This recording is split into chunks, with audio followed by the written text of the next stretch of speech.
Bienvenue dans Conversation avec, le podcast où nous explorons les idées, les engagements et les parcours qui façonnent notre société. Je suis Gina Zengue et aujourd'hui nous nous intéressons à un monde passionnant, mais semé d'embûches, celui du cinéma au Gabon. Tourner un film, c'est plus que poser une caméra. C'est d'abord et avant tout affronter le manque de financement, composer avec des infrastructures limitées, négocier avec des chaînes de distribution encore embryonnaires et surtout capter l'attention d'un public en quête de récits authentiques. Derrière chaque plan, il y a des nuits blanches, des obstacles invisibles et des batailles que peu racontent. Pourtant, certains ne reculent devant rien. C'est le cas de M. Melchisedek Obianzue, alias Melchi Obian, que tout le monde connaît, qui en est la parfaite incarnation.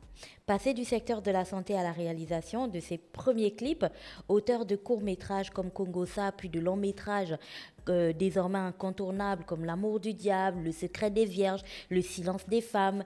Et aujourd'hui, il a aussi eu un poste de conseiller chargé de la promotion des industries culturelles. Il porte un message clair: résister, créer, pérenniser. C'est autour de tout cela que nous allons organiser la discussion de ce jour, que vous retrouverez bien entendu sur YouTube, Deezer, Spotify, Apple Podcasts et bien sûr sur Urban FM 104.5, la station urbaine. Monsieur Melchi Obian, qu'est-ce qui vous a poussé à quitter le secteur de la santé pour vous lancer dans le cinéma? C'est à quel moment que vous vous êtes dit, ça y est, c'est le moment? Alors, merci déjà pour l'invitation. Je suis vraiment heureux d'être ici et félicitations pour le travail que vous faites avec toute votre équipe. C'est un travail professionnel et c'est un format qui a de l'avenir. Donc je ne pourrais pas prendre la parole sans vous féliciter. Alors, qu'est-ce qui m'a amené à opérer le déclic? J'ai envie de dire, c'est l'appel. Vous savez, chacun de nous est passionné au plus profond de lui-même par quelque chose. C'est-à-dire qu'il sait et il sent que c'est à travers ça qu'il va véritablement contribuer à tout ce qui va se faire dans son pays. Et moi, je suis de ceux qui ne font pas semblant. C'est-à-dire que je ne peux pas aller exercer un métier, même si j'ai été formé pour, juste parce que je dois pointer de l'argent chaque fin du mois. Non. Au bout d'un certain temps, ça va me rattraper. Je serai malheureux. Et donc, pour moi, partir de la santé au cinéma, c'était juste que je quittais ce que j'avais commencé à faire, beaucoup plus pour faire plaisir à mes parents. Et j'entrais dans ce qui véritablement faisait vivre mon esprit, mon âme, le cinéma, ma passion, ma raison de vivre. Je le disais en introduction, le cinéma, c'est quand même un secteur extrêmement compliqué dans notre pays. Et quand je le dis, c'est surtout par rapport à la question des financements. Comment tu as surmonté le manque de financement et surtout aussi le manque de disponibilité de matières premières professionnelles? Quand je dis la matière première, je pense beaucoup plus aux acteurs et autres parce que il n'y a pas d'école, sauf si je me trompe, où on forme des acteurs à la chaîne comme dans d'autres pays. Est-ce que tout cela, ça ne te faisait pas peur au début? Naturellement qu'au début, il y a la crainte de se planter royalement. Parce qu'à l'horizon, rien ne garantit que vous pourrez vous en sortir. Et il faut le dire honnêtement, comparé à plusieurs pays africains, notre pays ne dispose pas encore, effectivement, d'infrastructures, de mécanismes pour soutenir la production cinématographique. Et donc, c'est un peu comme on dit, se jeter dans le vide. Ce que je sais, c'est que... Il faut beaucoup de courage.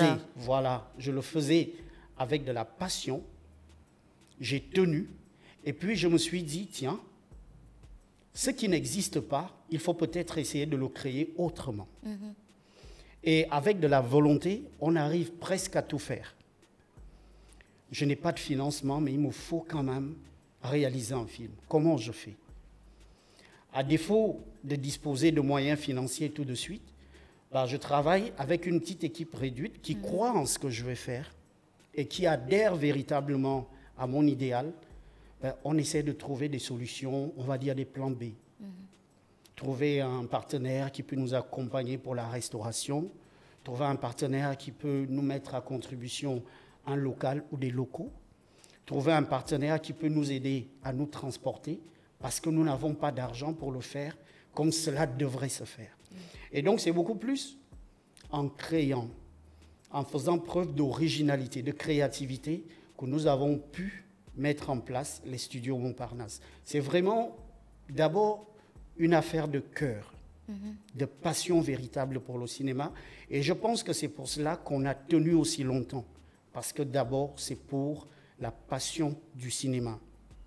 Et chemin faisant, il y en a qui ont commencé à croire en nous. Et nous avons développé quand même un réflexe commercial, de marketing, pour approcher les partenaires et commencer véritablement à voir où on pouvait avoir de petites niches de financement.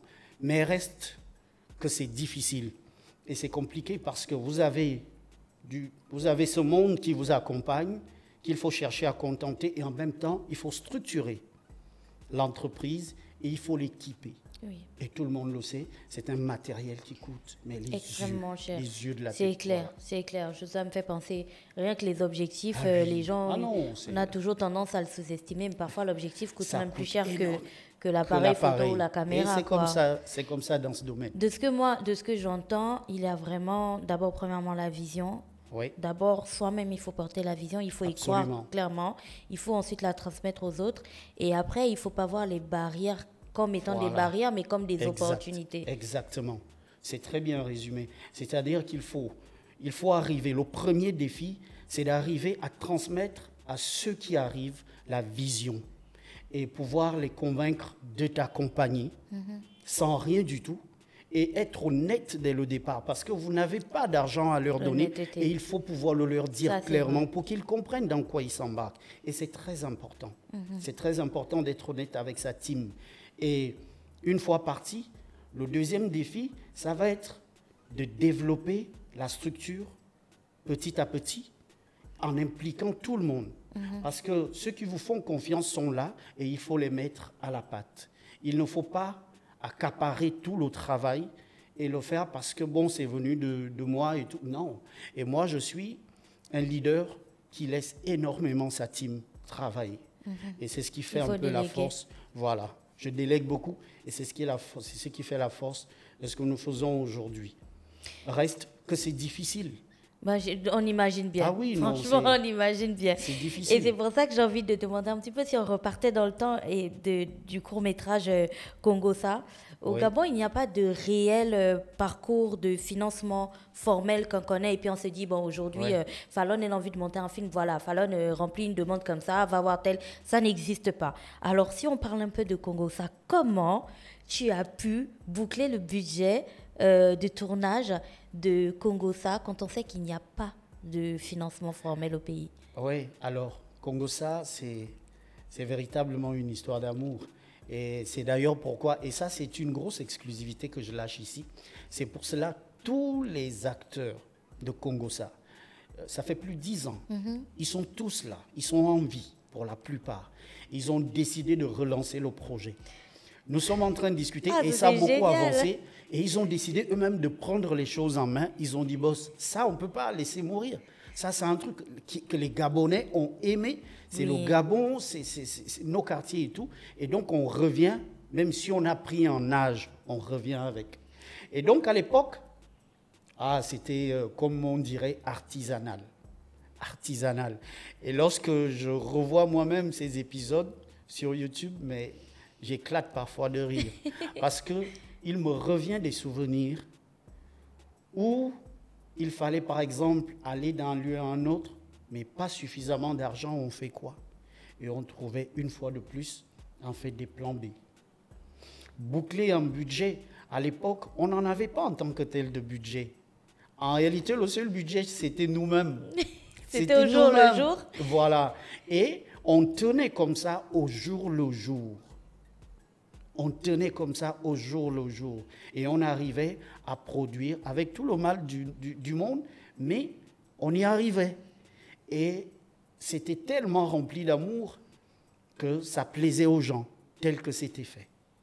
Voilà. Et là, on parle du budget. Le budget, c'est un premier obstacle Ouais. à relever. Après, Ouais. disons qu'on relève l'obstacle du budget et que voilà, on l'a dans les mains, on a son film. Il Ouais. nous reste encore un autre obstacle à franchir, celui des salles de cinéma ou des salles de diffusion qui sont quasi inexistantes dans le pays. Et écoutez-moi bien, chers auditeurs, j'ai dit quasi inexistantes. Tout le monde sait qu'il y a le COMO, il y a l'Institut français qui est d'ailleurs en travaux en ce moment, il y a quelques autres petites... ça, il y a Canal Olympia. Oui, À à Port-Gentil, Port-Gentil. mais c'est pas suffisant. Non, c'est pas Du coup, assez. comment est-ce que toi, tu assures la diffusion de tes films? Parce que je pose cette question, peu importe l'endroit où on est dans le pays, on connaît Melchi Obiang. Alors, aujourd'hui, quand même, nous sommes assez mieux organisés. Assez mieux organisés parce que la structure a grandi. Et aujourd'hui, nous savons un peu quoi faire, quels sont les mécanismes à mettre en branle pour essayer de réunir le budget. Parce que le niveau que nous avons aujourd'hui nous impose d'avoir quand même un budget au départ. Parce qu'un film, c'est bien avant la caméra qu'on va poser sur le plateau pour la prise d'image et tout ça. Il y a un scénariste qui intervient, il y a un metteur en scène, il y a des techniciens qu'il faut avoir. Et donc, pour faire les choses dans les normes, il vous faut disposer de ce budget. Et une fois que le film est réalisé, il faut le promouvoir. Chez les autres, ils ont la chance d'avoir des fonds pour ça. Au Sénégal, ils ont le fonds pour la promotion de l'industrie cinématographique et audiovisuelle, le FOPICA, qui vacille dans les 2 à 3 milliards. Wow. Cette année. Ça fait à peine une semaine et demie.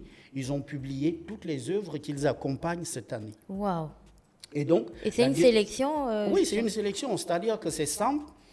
C'est simple. C'est-à-dire chaque fin d'année, il y a comme un appel à déposer des projets. candidature, oui. Et donc, tous les cinéastes, et ça va même dans l'audiovisuel, même des émissions, des podcasts, vous déposez votre projet et ils vont analyser. Et au sortir de là, la commission va publier tous ceux qui bénéficient de l'accompagnement. Rien que pour les longs métrages, par exemple, j'ai vu cette année, ils ont mis près de 380 millions. C'est sur le net. Wow. Vous tapez juste Direction générale du cinéma et de l'audiovisuel Sénégal, FOPICA. Vous avez tous les détails, les noms des réalisateurs, le montant. Donc si votre production vous coûte, par exemple, 100 millions, ils vont vous dire, bon, nous vous accompagnons à hauteur de 60, débrouillez-vous à trouver les 40. Ce qui est normal. Mais ça existe. Et donc, même dans la promotion, on vous accompagne parce qu'il y a des salles qui ont été construites. Et c'est là, une fois de plus, que nous sommes mal, parce qu'il n'y a pas de salles. Et sans les salles, nous sommes obligés de trouver des formules. Par exemple, dans les studios Montparnasse, qu'est-ce que nous faisons? Une fois que le film est là, nous essayons de voir les salles, j'ai envie de dire, d'occasion. Parce que ces salles ne sont pas en réalité construites pour ça. Le nouveau, par exemple, Le Cœur des Hommes, sorti en décembre. Oui. Nous le projetons depuis un certain nombre de mois au ministère des Eaux et Forêts, qui a une salle. Nous le projetons également à la salle du ministère de l'Économie qu'on appelle vulgairement Arambo. Arambo, oui. Mais en réalité, ce sont des solutions d'échange. Il faut que l'État consente à investir une bonne fois pour que nous puissions disposer de salles de projection. Ce que l'État gabonais devrait faire, c'est de créer un organisme qui soit chargé de la promotion de l'industrie cinématographique et audiovisuelle au Gabon. Ça peut être une agence, par exemple. Ça peut être une agence. Mais en tout cas, il nous faut cet organisme-là qui sera chargé de promouvoir la production. C'est très important. Et la distribution. Et l'État y gagnerait. Il faut que l'État comprenne, et ça, les gens qui sont à côté du président de la République doivent le lui expliquer. La culture, ça fait rentrer énormément d'argent. Oui. Parce qu'il faut l'industrialiser. Industrialiser, ça veut dire qu'il faut l'amener à produire en masse. Et c'est possible. Ça crée énormément d'argent et mais ça fait crée de surtout l'argent. sortir des gens du chômage. Mais bien sûr, bien sûr. J'entends souvent les gens dire « Ouais, mais nous sommes un tout petit pays, qui va acheter ?» Non, c'est un faux débat. Aujourd'hui, avec le méta, il n'y a plus à faire donner 2 millions et les autres 100 millions. Si vous avez un bon produit, et je suis bien placé pour le savoir, et qu'il est mis sur une plateforme qui a été créée pour ça, au Nigeria, ils vont le consommer parce qu'il est bon.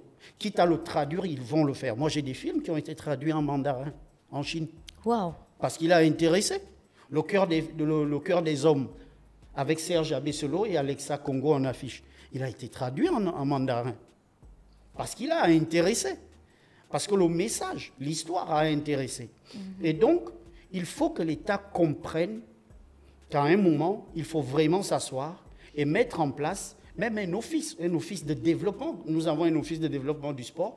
Il nous faut aussi un office de développement de la culture et des arts qui aura pour mission de construire les infrastructures. Ce sont ces infrastructures qui vont permettre aux acteurs culturels de s'exprimer. Des salles mixtes, modernes, où les chanteurs peuvent donner des concerts. Les peintres peuvent faire leurs expositions. Faire leurs projections. Oui. Les peintres peuvent exposer leurs produits dans des galeries. Et les pauvres danseurs, au moins, avoir un espace. Pour pouvoir s'exprimer. C'est vrai, parce qu'ils sont réduits à le faire dans la rue. Voilà. Et ça va créer des emplois. Parce que si dans chaque province, l'office construit un centre comme ça, ce sont des Gabonais qui vont travailler dans ces centres. Et les acteurs culturels auront tout un calendrier d'activités annuelles. Ça crée véritablement une industrie. C'est ce qu'on appelle une industrie. C'est-à-dire, par exemple, je prends un exemple, un rappeur comme, je ne sais pas qui peut me passer par la tête. L'oiseau rare. L'oiseau rare saura que, tiens, en janvier, je dois prester à Libreville. Et puis en février, je serai à Franceville. Et puis en mars, je serai dans telle autre province. Ça. Et ça fait qu'à l'année, le gars, il a un calendrier bouclé. Ce sera la même chose pour les cinéastes. Ce sera la même chose pour les peintres. Ce sera la même chose pour les créateurs de mode avec des défilés. Nous avons tellement d'artistes. Et ça fait aussi pour les Gabonais des activités divertissantes, autres que s'asseoir à la maison et regarder la télévision. C'est-à-dire que dans tout le Gabon, il y aura cette émulation comme dans les autres pays. Vous arrivez en Côte d'Ivoire, vous avez des informations sur votre téléphone, on vous dit, bon, tel film passera dans telle salle, dans tel arrondissement, quartier. Il est en français ou en anglais, ça va coûter tant. On vous donne toutes les informations. C'est cela, mettre en place une industrie. Il faut d'abord des infrastructures. C'est vrai. Après, les hommes viennent s'exprimer sur ces infrastructures et cet alliage-là fait rentrer de l'argent. Et dans l'argent qui rentre, ces infrastructures vont pouvoir s'entretenir, payer les hommes qui suivent la gestion et mettre en place une industrie qui dure. Exactement. Et dans laquelle même l'État va récupérer des impôts et tout ce qu'il veut. Ce qu'il faut, c'est juste de la volonté. Voilà. Il faut pour accompagner, parce que ce soit la créativité, je ne pense pas que ça manque. Pendant qu'on est en train de parler, je regarde la peinture au mur de Koray King, je pense à tous les danseurs que l'on connaît, aux artistes, rappeurs, tradis modernes et ainsi de suite. C'est juste la volonté. Et parfois, ils s'éteignent parce que ils créent des œuvres et ils n'ont aucun espace pour s'exprimer. Il y a beaucoup de films gabonais pour lesquels les gens voudraient aller au cinéma, les regarder même s'ils sont anciens. Moi, je suis sûr qu'aujourd'hui, on vous dit... le film Demain, un jour nouveau est à l'affiche dans, par exemple, tous les centres culturels gabonais, on peut appeler ça comme ça, ces salles-là, dans tous les centres culturels gabonais à travers le pays. Et les gens vont se déplacer, aller regarder ce chef-d'œuvre. Clairement. Les Couilles de l'éléphant et plein d'autres films de l'ancienne génération, ajouter à ceux-là, ceux de la nouvelle génération. C'est comme ça que le Gabon pourra être doté d'une industrie culturelle et les artistes arrêteront d'attendre la main tendue du président. Il ne pourra pas individuellement aider tout le monde. On ne peut pas faire des concerts nationaux tous les jours. Malgré sa gentillesse, il ne pourra pas. La seule façon de les professionnaliser, c'est de mettre en place un organe qui va implanter tout ça et avoir une gestion stricte. Ça, c'est bien dit et c'est tellement vrai.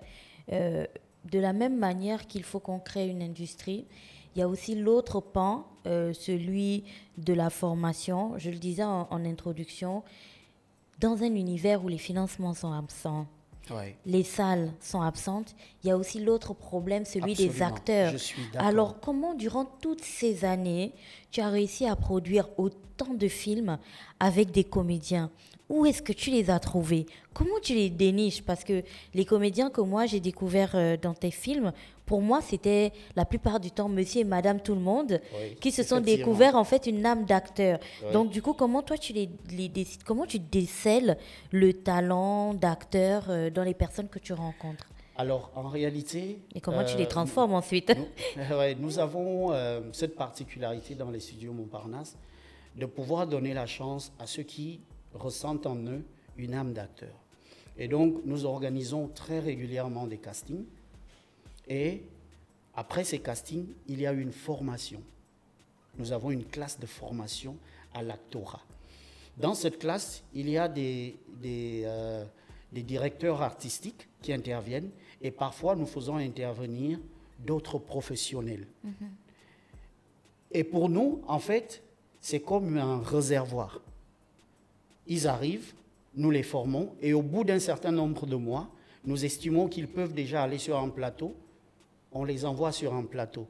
Et beaucoup de visages ont été lancés comme ça par les studios Montparnasse. Beaucoup de visages qui aujourd'hui travaillent avec d'autres réalisateurs. Et c'est ma fierté. Parce que si on n'avait pas fait ces castings, on aurait une classe d'acteurs qui resterait fermée au Gabon. Oui, on devait voir les mêmes visages. On devait voir les mêmes visages. Aujourd'hui, il y a tellement de nouveaux visages qui s'affirment, aussi bien des hommes que des femmes, et c'est très important. Donc il faut donner la chance à tout le monde. Plus nous aurons la possibilité de former et de donner une chance, plus le Gabon gagne aussi. Parce que ce sont des acteurs, pour certains aujourd'hui, qui se distinguent. Il y a de cela 2 ans, un de mes acteurs a remporté quand même le Sotigui, du meilleur acteur africain. Wow. Donc c'est quand même quelque chose, quoi. Décerné au Burkina Faso. Oui. Donc c'est quelqu'un que nous avons formé et que nous avons mis en lumière et qui travaille aujourd'hui même avec d'autres réalisateurs et dont la compétence, le jeu d'acteur a été reconnu par des professionnels africains du cinéma.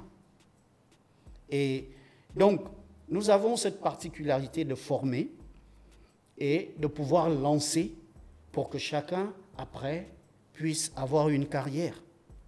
Et c'est ce que nous continuons à faire parce que nous pensons qu'il faut un renouvellement. Il faut de nouveaux visages chaque fois. Voilà. Aujourd'hui, quand tu regardes les films que tu as produits, partant de Congossa à aujourd'hui, qu'est-ce que tu dirais? Qu'est-ce qui a fait en sorte que tu gardes le cap, que tu ne jettes pas l'éponge et qu'au-delà de la vision, et qu'au fur et à mesure, tu te dises, la lumière, c'est devant, c'est pas grave. Peu importe les difficultés, je pense qu'il faut continuer. C'est le public qui nous suit. En réalité, le public gabonais, et même au-delà, aime s'identifier à ce qui lui est proposé. C'est-à-dire que dans ma façon de travailler, je me suis refusé de faire un cinéma d'emprunt. J'entends par cinéma d'emprunt un cinéma qui ne cadre pas avec les réalités gabonaises. Nous avons une identité. Nous avons notre façon à nous de vivre. Nous avons nos us et coutumes. Ça, c'est vrai. Une façon à nous de parler, de régler les problèmes, de s'exprimer. Et moi, je me suis toujours promis que mes films devaient être conformes à cette réalité-là, tout en étant professionnels. Il faut donner à sa création une âme. Et c'est ça l'âme des films des studios Montparnasse. Et à mon avis, c'est la raison pour laquelle ils sont tous populaires et bien suivis du public. Parce que le public se reconnaît dans ces films-là. Je pense que si je leur avais donné un aspect français, par exemple, ils ne se reconnaîtraient pas autant. Et donc, que j'aille à Lambaréné, à Mouila, à OEM, à Tchibanga, n'importe où dans le Gabon, et même à l'extérieur, parce que nous faisons des projections à l'extérieur, avec la communauté gabonaise, ils se reconnaissent. Ils savent que oui, ça c'est un film de chez nous. Alors, certains me tueraient si on termine ce podcast sans que je ne pose la question que tout le monde se pose. Oui. Pourquoi on n'a pas de production gabonaise sur les chaînes nationales. Bien entendu, si j'ai quelqu'un de Gabon Télévision ou de Gabon 24 un jour, je leur poserai la question. Mais après, il y a vraiment une école qui dit, oui, c'est parce que ils les vendent très cher, nous, on n'a pas d'argent pour les acheter. Et puis, voilà. Donc, aujourd'hui, maintenant que je t'ai dans le podcast, est-ce que tu n'as jamais rêvé d'avoir tes productions, les derniers films que tu as sortis en diffusion à la télévision, comme parfois on nous sort des films chinois, des films français, des films sénégalais avec des sous-titrages un peu, des doublages un peu douteux. Ouais. Alors, qu'est-ce qui explique aujourd'hui que lorsqu'on a par exemple une sortie, que ce ne soit pas en première sur Gabon Télévision? Est-ce que c'est une démarche que tu avais déjà engagée ou Personnellement, c'est une démarche que j'avais déjà engagée avec la direction générale de Gabon Première. Après, c'est à Gabon Première de faire sa grille des programmes. Mais en ce qui me concerne, j'ai toujours été ouvert aux discussions par rapport à ça. Et quand même, certains de mes films, je les ai mis à la disposition de Gabon Première. En fait, avec Gabon Première, je développe, comme je le disais tout à l'heure, vous savez, tout ne se résume pas toujours à l'argent. Oui. Parce qu'il peut arriver qu'une chaîne de télévision vous dise, oui, bon, nous on peut avoir tant. Ou vous dise, alors là, franchement, là en ce moment, nous ne pouvons peut-être pas payer. Et si moi, j'ai besoin de cette chaîne de télévision, parce que ça reste quand même l'organe mère, et moi je me dis, j'aurais besoin un jour de communiquer sur Gabon Télévision, j'aurais besoin d'espace et tout ça pour la pub, pour la promo. Bon, on deal, échange marchandises. Je mets le film à disposition pour 2 ou 3 passages. Et puis, moi, j'ai des espaces, par exemple, pour communiquer sur les prochains qui arrivent. Et donc, nous avons déjà discuté et nous nous sommes entendus. Et je pense que dans les prochains jours, en principe, Gabon Télévision devrait diffuser un peu plus nos productions. Aujourd'hui, lorsqu'on entend Melchi Obiang, je pense que quand on parle de cinéma au Gabon, on ne peut pas parler de cinéma, de production cinématographique sans citer ton nom. Cependant, autant tu as cette responsabilité et cet amour pour le cinéma et tu continues à produire, tu as aussi ce devoir un peu que personne ne t'a confié, mais qu'au final, tu hérites de ça. Tu as un peu ce devoir de préparer la génération future de producteurs. Absolument. Comment aujourd'hui ça se concrétise du côté des studios Montparnasse? On a parlé des acteurs. Maintenant, pour la génération de producteurs qui arrivent, comment tu les prépares? Si tu les prépares, bien entendu. Naturellement que je les prépare. J'ai beaucoup encadré. Et il y a certains aujourd'hui qui sont en activité, comme Mathias Nguema. Ils sont nombreux, je sais même Adama Badinga. Le petit Mathias Nguema, il a sorti un film récemment, La Veuve, et qui est en train d'être projeté un peu à gauche, à droite. Il fait partie des petits que j'ai encadrés et que j'ai soutenu, à qui j'ai montré le métier comme je pouvais. Et au moment où ils ont senti qu'ils pouvaient s'envoler, moi je leur ai dit bonne chance. Mais il reste toujours là, il vient me voir, le grand, est-ce qu'on peut... Donc j'ai encadré beaucoup qui se lancent, chacun selon son feeling, parce que j'estime qu'il ne faut pas mourir avec ce qu'on connaît un peu. Il faut pouvoir penser à la formation, justement à la transmission. C'est très très très important. Mais ce qu'il faut aussi retenir, c'est qu'il faut être patient. Et ça, c'est ce qui manque quand même souvent à ces jeunes-là.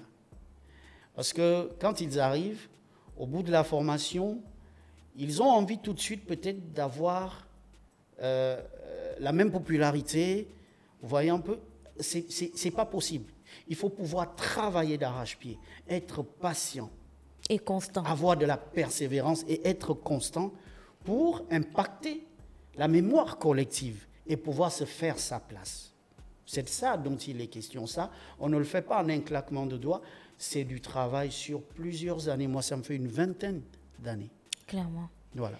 Alors, aujourd'hui, comment est-ce que tu imagines, si on te demandait de te projeter, comment tu imagines le cinéma gabonais dans 5 ans? Je le dis parce que c'est un secret de Polichinelle. On est à l'ère de la restauration. Je pense que les cartes sont redistribuées désormais. Les choses sont pensées différemment. Ouais. Si tu devais te projeter, mais de la manière la plus optimiste qui soit, disons sans limite aucune, comment tu verrais le cinéma gabonais dans les 5-10 prochaines années? Pour toi, les choses à mettre en place, à changer le plus rapidement possible. En dehors de ce que tu venais de dire, bien entendu. Alors, c'est une vision je dirais en trois niveaux. Premièrement, pour moi, ce serait un cinéma qui valorise et récompense les anciens. Parce que le cinéma gabonais a quand même une histoire. Et quelqu'un comme Philippe Maury, qui est le père du cinéma gabonais, s'en est allé, mais sans reconnaissance aucune de la patrie. Donc pour moi, ce sont des gens qui doivent être valorisés et que nous puissions avoir en place. Et je reviens à la nécessité justement de disposer d'un organisme parce que c'est lui qui va organiser tout ça. Il faut des événements, des soirées d'hommage à ces icônes-là. Oncle Didine qui est parti récemment. Et ils sont nombreux qui nous ont quittés comme ça. Il nous faut les célébrer. Ça, c'est la première chose. Parce que ce sont eux qui ont créé et ont maintenu le cinéma pour que nous puissions arriver après. Alors la deuxième chose, je dirais le deuxième niveau, ce serait qu'il soit structuré, comme je venais de l'expliquer, avec des infrastructures et un fonds d'accompagnement de l'industrie cinématographique au Gabon. Un fonds qui sera là pour subventionner les productions, comme cela se fait en Côte d'Ivoire, au Sénégal, au Maroc et un peu partout. Oui. Parce que l'État y gagne. Donc, ça c'est le deuxième niveau. Et le troisième niveau serait en fait la formation. Il faut que la formation soit encadrée et soit en fait beaucoup plus active qu'on la ressente vraiment. Il faut des ateliers de formation, il faut des ateliers de perfectionnement. Dans le Gabon. Partout dans le Gabon. Il n'y a pas que l'Estuaire, il n'y a pas que Libreville. À l'intérieur du pays, il y a des jeunes, il y a des gens qui rêvent de devenir cinéastes, de travailler dans l'audiovisuel. Et il faut leur donner la possibilité de pouvoir accéder à ces formations-là. C'est la raison pour laquelle nous devons sécuriser les anciens. Parce qu'ils ont un savoir énorme à transmettre. Et donc, c'est toute une organisation. Certains disent que le cinéma est présenté un peu comme un outil de colonisation du Nouveau Monde. C'est-à-dire qu'aujourd'hui, un peu comme la musique, on peut influencer un autre peuple dans ses habitudes, sa manière de se vêtir, de marcher, de parler, rien qu'à travers la musique. Toi qui as fait des festivals aussi bien en Europe qu'en Afrique, est-ce qu'aujourd'hui, mais en toute honnêteté, en toute transparence, et pardon pour la question, est-ce qu'aujourd'hui tu penses que le cinéma gabonais et les acteurs gabonais ont le niveau? Oui. Les acteurs gabonais ont un niveau. Les cinéastes gabonais ont le niveau. Mais ce qui nous met en défaveur, c'est le manque d'infrastructures. Parce que comme je le disais tout à l'heure, avoir du matériel de qualité, ça coûte ce que ça coûte. Et lorsque vous n'avez pas d'appui de l'État, c'est très difficile. C'est très difficile pour tous ces jeunes qui cherchent à exister et à faire des choses. Sinon, mais ils sont extrêmement compétents. Moi, très souvent, je suis invité à des sorties de films, de jeunes ici et là, mais vous regardez le film en lui-même, l'histoire. Mais vous sentez bien que si ce jeune avait eu derrière lui une équipe professionnelle, avec du matériel professionnel, comme les autres en ont ailleurs, ce film aurait eu une autre dimension. Donc, oui, il y a le niveau. Ce qui nous manque, c'est le fond pour accompagner ce travail, pour qu'il soit professionnel d'un niveau supérieur. Et aussi les infrastructures pour pouvoir mettre en lumière ce travail. D'accord. Aujourd'hui, quand un Gabonais achète un ticket, paie un droit d'entrée pour aller voir un des films de Melchi Obiang, qu'est-ce que tu veux qu'il garde en tête? Qu'est-ce que tu veux qu'il garde une fois qu'il a fini de regarder le film? Qu'est-ce que tu veux qu'il retienne par son geste, le fait d'avoir payé pour voir ce film? Tu veux qu'il garde quoi à l'esprit? Deux choses. C'est-à-dire, après avoir suivi un film de Melchi Obiang, ce que moi je veux que les gens gardent en tête, c'est deux choses. La première, c'est que le cinéma gabonais existe toujours et qu'on peut aller au cinéma, effectuer cette sortie-là qui ne doit jamais s'arrêter, quelles que soient les difficultés, parce que c'est une habitude. Et plus qu'une habitude, c'est une cure d'âme. Parce que vous savez aller au cinéma s'asseoir avec une amie ou avec son fiancé ou avec son frère, enfant, sa maman, sa mère, son oui. enfant, c'est un moment de réconfort et de rapprochement. Et on crée des souvenirs. On crée des souvenirs. Et ça vous rappelle votre humanité. Parce que assis en salle, lorsqu'il faut rire, à cause d'une scène, vous allez rire de façon spontanée, tous autant que vous êtes dans la salle. C'est votre humanité. Vous n'allez pas demander à l'autre, tiens, est-ce que tu es chrétien comme moi, ou bien tu es musulman pour que tu puisses rire après moi? Est-ce que tu soutiens tel parti politique ou tel autre pour qu'on ne puisse pas rire ensemble? C'est juste votre humanité. Si vous êtes arrivé un peu fâché, monsieur, madame, le film va vous réconcilier. C'est vrai. Si vous êtes arrivé épuisé par le poids du travail toute la semaine, le film va vous détendre. Et donc, le film, c'est une cure d'âme. Ça, c'est le premier point. Le deuxième point, ce sont les messages véhiculés. Parce que chacun de mes films conseille et met en lumière des situations pour lesquelles nous devons comprendre l'essentiel. Et savoir que, tiens, si je me retrouve un jour dans cette situation, je devrais éviter ça. Ou alors pouvoir, après ça, porter conseil à quelqu'un qui vit cette situation.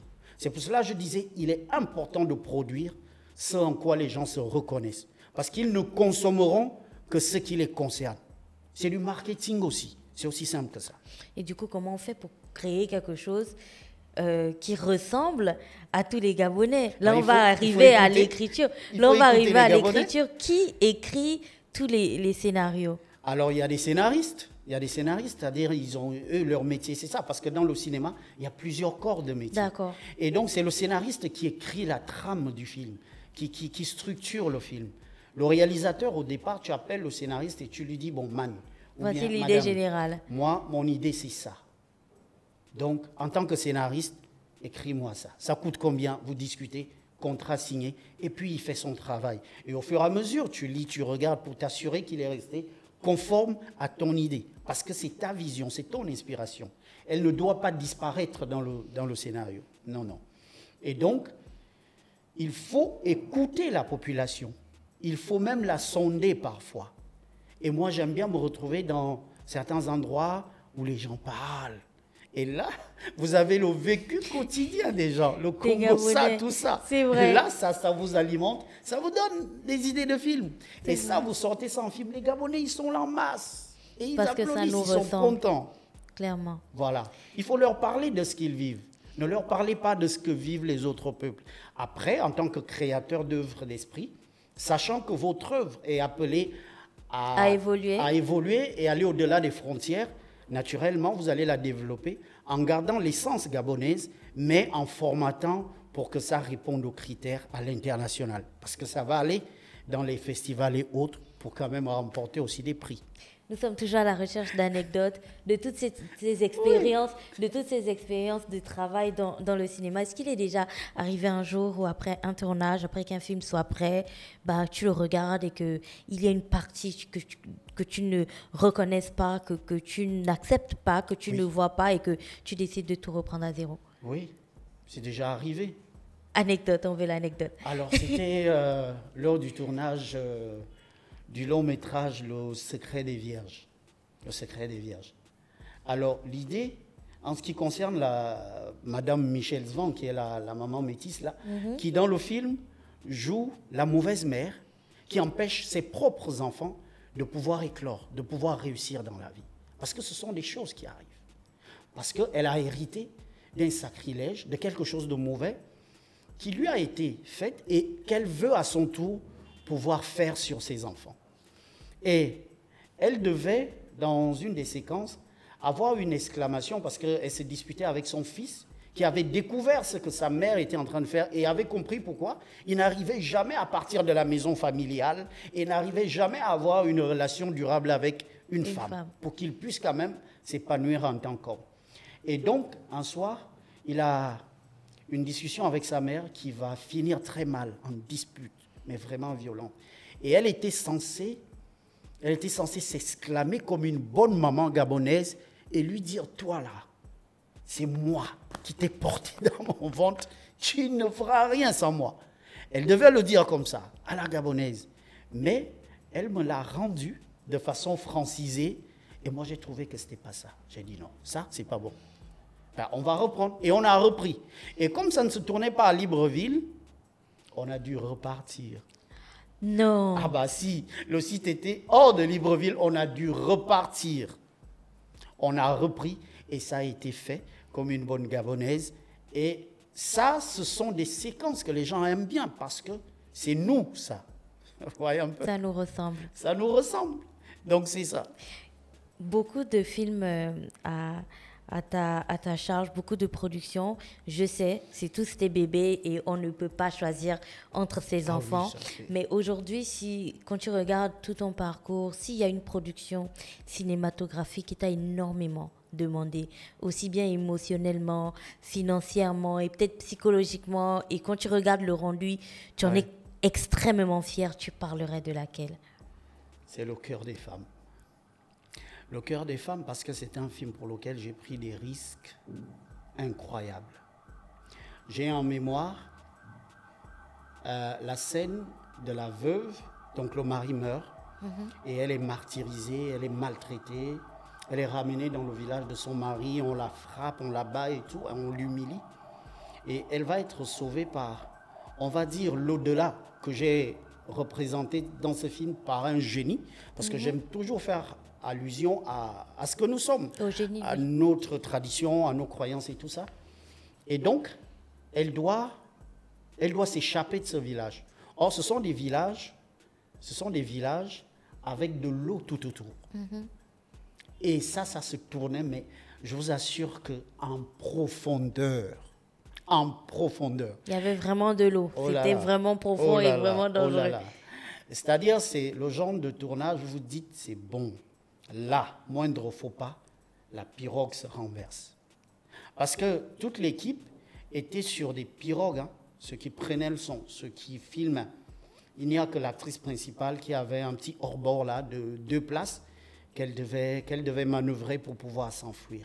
Et puisqu'elle n'avait jamais eu de sa vie à se retrouver à faire avancer un hors-bord, il y avait un instructeur qui était là, parce qu'elle est debout, elle tient le guidon, et elle a un pagne, c'est pour cela qu'on lui avait mis un pagne. Mais en fait, sous le pagne, il y a l'instructeur qui lui manœuvre. Et je vous jure que nous, on était autour. La toute première fois, on lui dit, c'est par là qu'on accélère. Elle a appuyé tellement fort, et c'est un hors-bord hyper sensible. C'est allé en force, et ça a fait des vagues, et nous, on était à côté, dans des pirogues. J'ai dit, c'est bon, là, je daille. Tout le matériel pouvait être noyé. J'ai jamais eu autant peur de ma vie. Mais, c'est vrai qu'il y a eu de grosses vagues. Les pirogues se sont quand même stabilisées. Mais on a quand même eu de l'eau dans les pirogues. Et au sortir de cette scène, en fait, le soir, quand on faisait le point, moi, en fait, ils étaient tous là, on prépare la journée de demain. Mais moi, je n'étais pas là, en fait. Je me disais, mince, mais on aurait pu tous là y rester. Et moi, et tous ces enfants qui sont avec moi. J'aurais dit quoi aux parents, en fait? J'aurais expliqué quoi si j'étais vivant? Et même dans l'au-delà, parce que j'aurais dit quoi à Dieu, en fait? Elle me demandait, mais tu viens avec tout ce monde, qu'est-ce qui se passe? Donc, vous voyez, aujourd'hui, j'en rigole, mais je vous assure que ça a été une grosse frayeur. Une sueur froide pour nous. Et donc, ce film, oulala, c'est comme si j'y avais mis un peu de mon sang. Voilà. Les studios Montparnasse, toute cette aventure cinématographique, ça a d'abord commencé, tu l'as dit, par ta passion et par la décision que tu as prise un jour de te lancer dans ce qui te motivait, dans ce qui te drivait, et de ne pas juste suivre la vocation, ou alors pas la vocation, l'ambition qu'on t'avait donnée, enfin cette profession dans la santé. Plusieurs années, plus de 20 ans. Oui. Il y a des jeunes qui t'ont accompagné. Aujourd'hui, c'est des adultes, c'est des personnalités connues, reconnues dans la rue. Oui. Même si tu as déjà eu l'occasion de leur parler aujourd'hui, s'il y a quelque chose que tu voudrais leur dire, ce serait quoi? Leur dire merci. Merci d'abord pour le Gabon, parce que ce que nous avons planté a germé, a poussé et commence à donner des fruits. Leur dire merci pour leur fidélité, leur loyauté. Parce que pour la plupart, ils sont tous encore là. Tout à l'heure, on parlait de la dame métisse. Je l'ai vue arriver dans ma structure toute jeune. Aujourd'hui, c'est une maman, elle est même grand-mère. Donc, elle a porté la structure comme tous les autres. Et même ceux qui ne sont plus au Gabon aujourd'hui sont toujours dans la structure à travers nos forats et participent à la mise en place des films à distance. Donc, leur dire merci pour le Gabon parce qu'ils ont donné au Gabon, en fait, un espace de formation de tous ceux qui veulent apprendre l'actorat et qui se sentent âmes à devenir acteurs, actrices. Oui. Parce que c'est pas courant. Il n'y a pas beaucoup de portes pour ça aujourd'hui. Et leur dire que pour ça, je pense que la nation a la responsabilité un jour ou l'autre de leur dire merci. Merci. Que je sois là demain ou pas, nous aurons mis en place, en fait, les studios Montparnasse pour le Gabon, pour le cinéma gabonais. Et qu'ils sachent qu'ils ont combattu, comme on dit, le bon combat. Le bon combat. C'est pour cela, aujourd'hui, lorsqu'il y a des opportunités qui s'ouvrent à moi, ce sont les premiers que je récompense. Après, certains viennent dire, oui, mais pourquoi ils payent plus tel... Mais parce que ce sont des gens qui ont porté la structure, qui ont même soulevé du matériel quand on n'avait rien, alors qu'ils ne sont pas techniciens, qui ont marché parce qu'ils voulaient qu'on tourne. Donc aujourd'hui, lorsque j'ai eu une opportunité, j'ai eu une entrée, la priorité pour moi, c'est eux. Parce que je récompense leur loyauté, leur fidélité. Et c'est bien que tu parles de loyauté et de fidélité. L'autre idée reçue que l'on a au Gabon, dans tous les secteurs, hein, c'est qu'on ne peut pas se faire confiance entre Gabonais. Il ne faut pas faire confiance aux Gabonais. Hein, tu sais, après, ils vont t'abandonner, ils ne sont pas loyaux, ils ne sont pas vrais. À la moindre occasion, ils vont te trahir et ainsi de suite. Et on le voit bien, même dans l'entreprise. Hein, on préfère travailler avec des étrangers. Lorsqu'on cherche des personnes pour sécuriser nos maisons, on préfère travailler avec des étrangers parce qu'on s'est dit, les Gabonais, ils vont forcément t'organiser. Lorsqu'il faut chercher du personnel de maison, on s'est dit, ouais, mais il faut prendre une étrangère parce que si c'est une Gabonaise, tu vas voir, elle va te mettre des choses dans la maison. Est-ce qu'aujourd'hui, toi, tu es d'accord ou alors tu partages ne serait-ce qu'un peu ces idées-là quand tu as passé 20 ans aux côtés de Gabonais qui ont... Non, pour moi, les Gabonais sont loyaux, mais je pense que tout dépend aussi peut-être de comment est-ce que vous les prenez. Vous savez, le management, être un leader, mais c'est un jeu d'équilibre. En tout être humain, il faut savoir au départ qu'il y a une éducation, avec des principes, avec des humeurs. Et ce n'est pas vous qui avez élevé ces gens-là. C'est vrai. Vous collaborez ensemble, il y a des décisions à prendre, il faut les impliquer. Lorsqu'il faut blâmer, lorsqu'il faut sévir, il faut expliquer pourquoi. Donc, moi, je pense que la manière qu'on choisit de manager les hommes est en quelque sorte aussi parfois responsable du, j'ai envie de dire, du rendu que ces hommes peuvent envoyer vers vous. Exactement. C'est très important, la façon de s'y prendre. Moi, aujourd'hui, je peux l'affirmer du haut de ma vingtaine de productions cinématographiques, les Gabonais sont loyaux. Les Gabonais savent croire en un idéal, se donner pour ça. Ils savent apprendre, mais je pense qu'il faut savoir parler aux Gabonais. Il faut savoir leur expliquer les choses. Il faut savoir les maintenir ensemble. Et ça, c'est tout l'art d'un bon leader. En réalité, pour moi, c'est ça le plus important. Et comment, en 20 ans, tu as fait pour devenir un bon leader dans le cinéma? J'écoute beaucoup. J'écoute plus que je ne parle. Je suis à l'écoute de ma team en permanence. Je ne laisserai jamais un mur s'ériger entre eux et moi. C'est pour cela qu'ils aiment bien m'appeler chef et papa. Ah oui, parce que pour moi, à un certain moment, c'est comme des enfants à écouter. Celui qui vient se plaindre n'a pas forcément raison. Donc tout de suite, tu ne vas pas blâmer celui pour lequel on vient se plaindre. Tu l'appelles, tu l'écoutes aussi. Et il faut donner sa chance à tout le monde. Il faut donner de la responsabilité à tout le monde parce que ce sont des femmes et des hommes. Donc, des mères et des pères. Voilà, ça, il ne faut jamais perdre ça de vue. Il faut les respecter pour qu'ils puissent aussi en retour vous respecter et vous suivre, croire en vous. Dernière question, c'est tellement passionnant. Fallon me fait déjà des signes qu'il ne reste pas beaucoup de temps, mais on a tellement de choses à apprendre. Dernière question, on a parlé de Philippe Maury, oui. On a parlé donc de Didine. Oui. Aujourd'hui, s'il y a quelque chose que tu souhaites que les Gabonais retiennent de toi, qu'ils retiennent de toutes ces années d'implication, de don de soi, parce que pour moi, c'est vraiment se donner. Tu as laissé une carrière qui t'aurait peut-être apporté plus d'argent que ce que tu fais aujourd'hui, et ce que tu as choisi, c'est vraiment un combat au quotidien. Donc pour moi, c'est un vrai sacerdoce. Du coup, s'il y a quelque chose que tu voudrais que les Gabonais retiennent de toi, quelque chose que peut-être, tu ne sais pas s'ils l'ont bien perçu dans ce que tu as voulu faire, c'est quoi que tu voudrais leur dire? Ce que je voudrais que les Gabonais retiennent de moi, c'est un Gabonais qui a suivi la voie du cœur. Parce qu'en fait, dans la vie, il faut aller dans ce par rapport à quoi vous vous identifiez pour le développement de la nation à laquelle vous appartenez. Il faut que votre travail soit une passion. Il faut que votre travail soit comme un groove, comme un amusement.